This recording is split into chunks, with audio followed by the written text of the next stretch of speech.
Harut اور ماروت حرام علم کی کہانی۔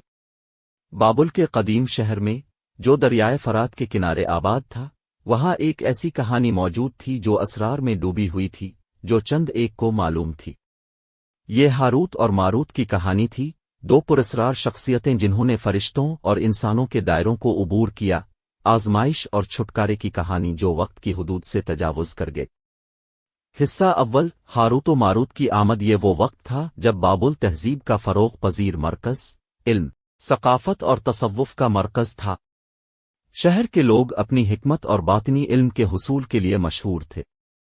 اسی ترتیب میں دو اجنبی ہاروت اور ماروت نمودار ہوئے۔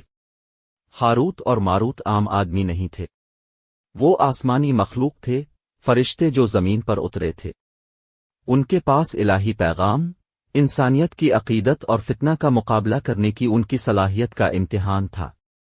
بابل میں ان کی آمد سازش اور توجہ کے ساتھ ملاقات کی گئی تھی۔ حصہ دوم، علم کا فتنہ۔ آسمانی زائرین جلد ہی بابل میں قابل احترام شخصیت بن گئے، جو اپنی گہری حکمت اور صوفیانہ بصیرت کے لیے مشہور ہے۔ ان کے پاس علماء، سچائی کے متلاشی اور خود بادشاہ بھی تھے، جو انسانوں کے دائرے سے باہر علم کی خواہش رکھتے تھے۔ ہاروت اور ماروت، حکمت اور آزمائش کے درمیان ٹھیک توازن سے آگاہ، ایک چیلنج پیش کیا۔ انہوں نے بابل کے لوگوں کو کائنات کے رازوں، پوشیدہ علم کو جاننے کا موقع فراہم کیا جو تخلیق، زندگی اور کائنات کے اسرار کو کھول سکتا ہے۔ تاہم، علم ایک سنگین انتباہ کے ساتھ آیا۔ یہ ایک امتحان تھا، اور جنہوں نے اسے قبول کرنے کا انتخاب کیا وہ تاریک قوتوں کی طرف سے آزمائش میں پڑیں گے۔ حصہ سوم، شیطان کے ساتھ معاہدہ۔ بابل میں بہت سے لوگ ممنوع علم کی رغبت سے بہک گئے اور فرشتوں کی پیشکش کو بے تابی سے قبول کیا۔ انہوں نے پوشیدہ حکمت کی گہرائیوں تک رسائی حاصل کی۔ ان کی طاقت اور بصیرت کے لیے ان کی غیر تسلی بخش پیاس نے انہیں اس خطرناک راستے کی طرف اندھا کر دیا جس کا انہوں نے انتخاب کیا تھا۔ جیسے ہی وہ ممنوع میں مزید ڈوب گئے، انہیں ایک تاریک موجودگی کا سامنا کرنا پڑا جو ان کی روحوں کو خراب کرنے کی کوشش کر رہی تھی۔ وہ لوگ جو کبھی سچائی اور حکمت کے متلاشی تھے، اب اپنے آپ کو شیطان کے سحر میں گرفتار پایا۔ اقتدار کے حصول نے انہیں غداری کے راستے پر ڈال دیا تھا۔ انہوں نے کالے جادو کا سہارا لیا، اپنے نئے علم کو شرپسند مقاصد کے لیے استعمال کیا۔ ان کے کام تیزی سے بارے ہوتے گئے، جس سے خود کو اور ان کے آس پاس والوں کو نقصان پہنچا۔ حصہ چہارم، فرشتوں کی مداخلت۔ شہر کو گھیرے ہوئے اندھیرے کو دیکھ کر ہاروت اور ماروت غم سے بھر گئے۔ انہوں نے محسوس کیا کہ بابل کے لوگ فتنہ کے امتحان میں ناکام ہو چکے ہیں اور ان کے علم کو ان کے دل و دماغ کو خراب کرنے کی اجازت دے دی ہے۔ فرشتوں نے مداخلت کرنے کا فیصلہ کیا، شہر کو راستے کی راہ پر واپس لانے کے لیے۔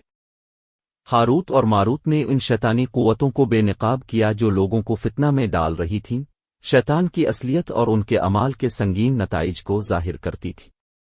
بابل کے لوگ اب اپنے اعمال کی شدت سے بیدار ہوئے، فدیہ اور معافی کے خواہاں تھے۔ حصہ پنجم، علم کی قیمت۔ فرشتوں نے بابل کے لوگوں کے لیے ان کے گناہوں کا کفارہ ادا کرنے کا راستہ پیش کیا۔ انہیں توبہ کرنی تھی اور بے لوث اور مہربانی کے کاموں میں مشغول ہونا تھا۔ جو نقصان پہنچا تھا اسے ٹھیک کرنے کی کوشش کرتے تھے۔ شہر کے لوگوں نے نجات کا سفر شروع کیا اور آہستہ آہستہ وہ زخم بھرنے لگے جو ان کی روحوں پر لگے تھے۔ تاہم، حرام علم ایک بار حاصل کرنے کے بعد مٹایا نہیں جا سکتا۔ بابل کے لوگوں کو اپنے اعمال کا خمیازہ بھگتنا پڑا۔ شہر ہمیشہ کے لیے بدل گیا، اور ہاروت اور ماروت کی میراث ممنوع علم کے دائروں میں بہت گہرائی تک جانے کے خطرات کی واضح یاد دہانی کے طور پر رہی۔ حصہ ششم، ہاروت اور ماروت کی میراث۔ ہاروت اور ماروت کی کہانی زمانوں سے گونجتی رہی، فتنہ میں ڈوبنے کے خطرات اور حکمت کے بغیر علم حاصل کرنے کے نتائج کے بارے میں ایک احتیاطی کہانی کے طور پر کام کرتی رہی۔ یہ ایک یاد دہانی تھی کہ حقیقی حکمت کائنات کے رازوں میں نہیں بلکہ صحیح اور غلط، اچھے اور برے میں تمیز کرنے کی صلاحیت میں ہے۔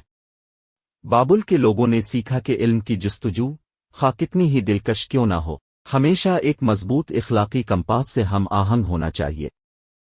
ہاروت اور ماروت کی کہانی چھٹکارے کی علامت بن گئی اور انسانی روح کی بڑی سے بڑی خطاؤں پر بھی قابو پانے کی صلاحیت بن گئی۔ اور اس طرح تاریخ کی تاریخوں میں ہاروت اور ماروت کی کہانی سنائی جاتی رہی، ایک لازوال داستان جو سرحدوں، ثقافتوں اور عقائد سے بالاتر ہے۔ یہ روشن خیالی اور علم اور آزمائش کے درمیان پتلی لکیر کو نیویگیٹ کرنے کے لیے انسانیت کی پائیدار جدوجہد کی کہانی تھی، ایک ایسی کہانی جو ہمیشہ کے لیے بنی نو انسان کے اجتماعی شعور میں نقش رہے